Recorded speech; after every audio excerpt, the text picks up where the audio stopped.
Hello, hello, hello. Magandang umaga. Ayan po ang view dito sa amin.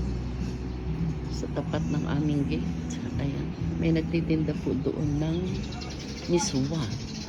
Kung ikaw po ay nagugutom, ay pwede ka pong kumain din sa tapat namin gate.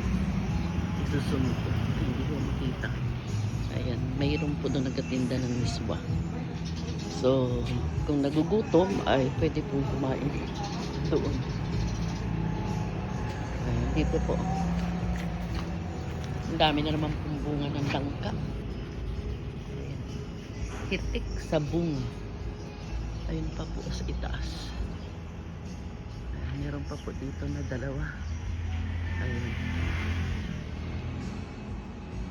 Yan po ang kalagayan din sa aming likod bahay. Ayan po. Anong tindi na naman po ng init. Ngayong araw ng Sabado de Gloria. Ayan po. Ayan. Alam niyo po ba na yung aking saba ay hinog na? Kahapon po yun ay green pa. Ngayon po ay dilaw na dilaw na. Puntahan po natin. Yan po yung aming alagang manok. Ayan po. Hinog na po. Nagluto po ako ng binatamis na saba ngayong umaga. Ayan. So dito po ako naglinis kaya medyo kukunti na po yung kanyang dahon. Ayan. Nagsilid po ako ng mga kahoy.